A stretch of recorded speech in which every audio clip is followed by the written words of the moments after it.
Capítulo 39 O demônio no armazém. Parte 1.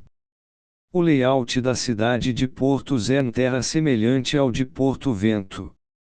Havia várias colinas onduladas ao seu redor e um porto que era mais animado do que a própria cidade. A Guilda dos Aventureiros ficava, da mesma forma, mais perto do porto do que do centro da cidade. Dito isso, existiam alguns contrastes. Evidentemente, havia muito mais prédios de madeira neste lugar do que em Porto Vento. Eles também eram pintados com cores fortes, talvez para proteger o material da maresia. Árvores ladeavam a estrada e era possível ver uma floresta além da orla da cidade. Havia verde por toda parte.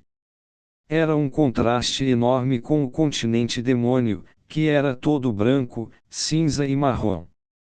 Um oceano era tudo o que separava os dois continentes e, no entanto, eram como mundos diferentes. Eu já deveria esperar por isso, afinal, este era o continente Miles, mas as pessoas que vagavam pelas ruas não eram a mesma mistura estranha de diferentes tribos de demônios que eu tinha visto antes. Em vez disso, havia gente fera, elfos, anões e hobbits, raças de pessoas que se assemelhavam muito aos humanos. Antes de irmos encontrar uma pousada, tive que verificar o estado de nossas finanças. Na moeda do continente demônio, tínhamos 2 moedas de minério verde, 18 moedas de ferro, 5 moedas de sucata e 3 moedas de pedra. Era isso. Quando as trocamos, recebemos 3 moedas de ouro miles, 7 moedas de cobre grande miles e 2 moedas de cobre miles. Menos do que presumi que conseguiríamos, mas suspeitei que fosse por causa das taxas de transação. Se tivéssemos usado uma casa de câmbio que não tivesse sido licenciada pela guilda, certamente teriam cobrado mais. Isso ainda estava dentro de uma faixa aceitável. Devíamos ficar em uma pousada perto da guilda, não? Sim, precisamos pegar algumas missões, concordou Eris. Isso dependia de como as coisas aconteceriam durante a noite. Supondo que tudo corresse bem, estaríamos trabalhando em serviços para a guilda e, ao mesmo tempo, espalhando o bom nome do fim da linha. Até o momento, parecia que o nome não era amplamente conhecido pelo continente Miles. O dia em que esse nome perderia todas as suas terríveis associações poderia em breve estar sobre nós. Com isso em mente, começamos a procurar uma pousada perto da guilda. Misteriosamente, todas as com preços decentes estavam lotadas. Foi a primeira vez que passei por isso. Claro, em outras ocasiões já tínhamos sido recusados por as pousadas estarem cheias, mas nunca imaginei que quase todas estariam assim. Havia algum tipo de festival ou coisa semelhante acontecendo. Quando perguntei, um dos proprietários da pousada respondeu: a estação das chuvas está quase chegando. Quase todas as boas pousadas vão estar lotadas.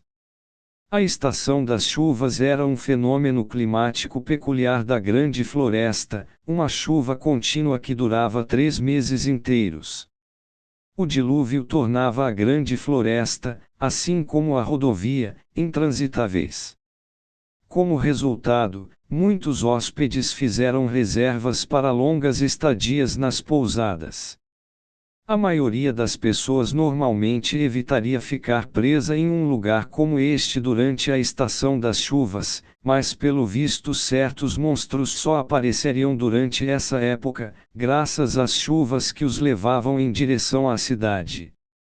Os materiais pegos desses monstros eram vendidos por muitas moedas, então muitos aventureiros iriam para a cidade e permaneceriam durante esta temporada.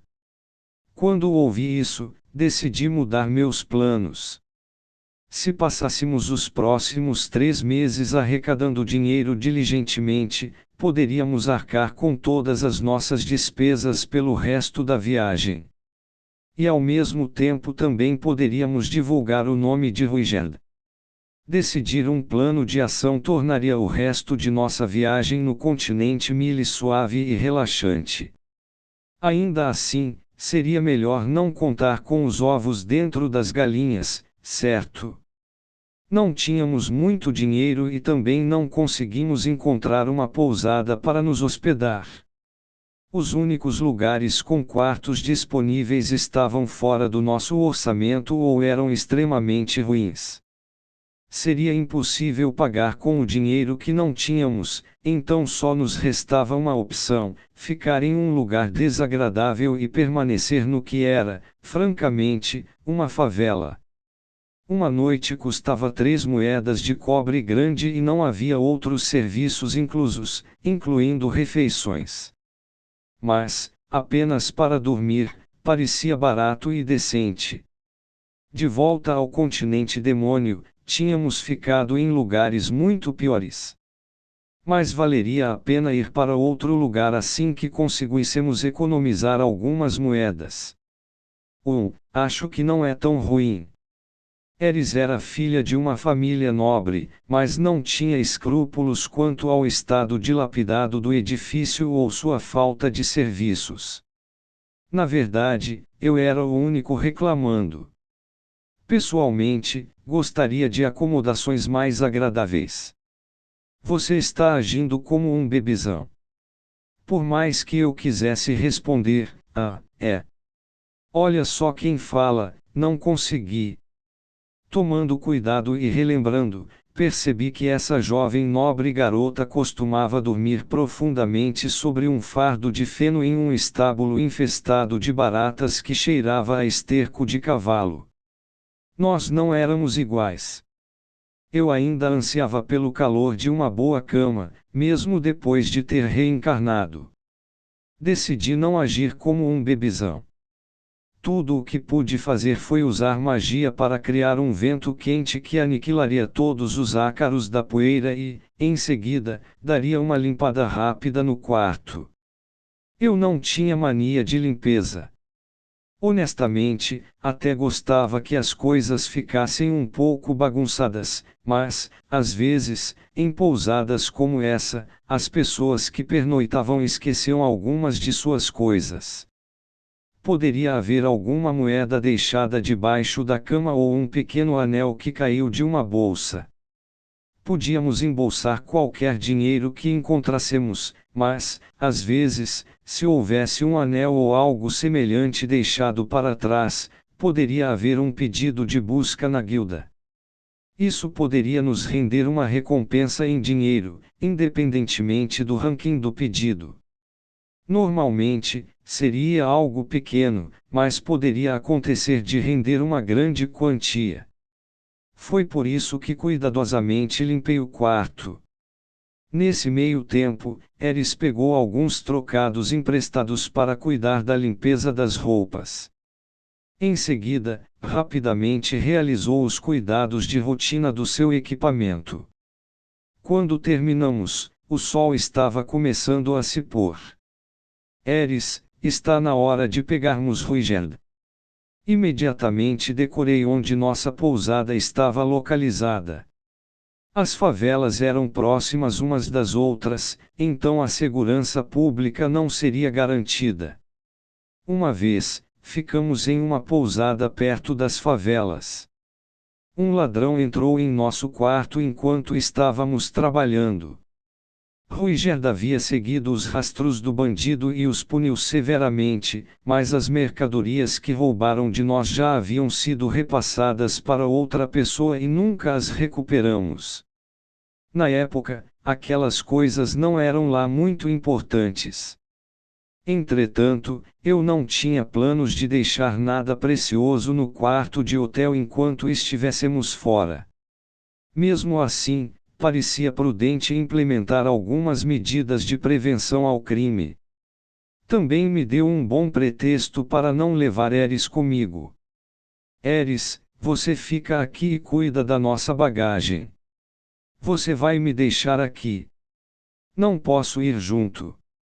Não é assim, é só que esta não é uma área realmente segura. Ótimo, não é como se alguma dessas coisas fosse particularmente importante. Fiquei chocado. Eris não percebeu a importância da prevenção ao crime. Estaríamos em apuros se nossas coisas diariamente usadas fossem roubadas, pois não tínhamos dinheiro para substituí-las. Eu precisava usar essa oportunidade para ensiná-la a importância de se proteger contra possíveis ladrões. Você não entende. Alguém pode roubar a roupa de baixo que você acabou de lavar. A única pessoa que roubaria algo assim é você. Após esse corte eu gemi por dentro. Mas, sabe, Eris, eu nunca tentei roubar sua calcinha depois que você a lavou. Nenhuma vez. Durante a noite, andei sozinho pela cidade. Levou algum tempo para persuadir Eris. Entretanto, a prevenção ao crime era realmente importante. Fomos instruídos a realizar nosso trabalho à noite, mas nosso empregador nunca especificou a hora. Qualquer hora depois do pôr do sol serviria, contanto que resgatássemos os cativos. Éramos livres para operar em nosso próprio tempo. No entanto, com a estação das chuvas quase chegando, os contrabandistas estariam ansiosos para mover seu navio o mais rápido possível, então não podíamos perder tempo. No momento, Ruigerd estava sendo tratado como escravo. Fariam um esforço mínimo para mantê-lo vivo, mas ele poderia ter recebido um tratamento ruim na última semana. Certamente não o alimentaram com nada decente. O homem provavelmente estava com fome.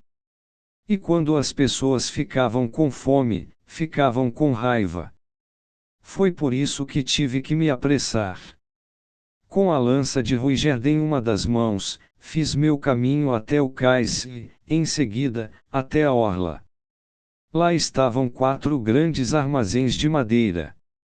Deslizei para dentro daquele rotulado como Armazém 3. Dentro havia um único homem, limpando tudo em silêncio. Ele tinha um dos penteados mais comuns da virada do século, um moicano. Fui até ele e perguntei: Steve.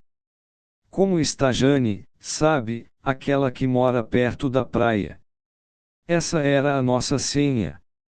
O moicano me lançou um olhar interrogativo. Ei garoto, o que você está fazendo aqui?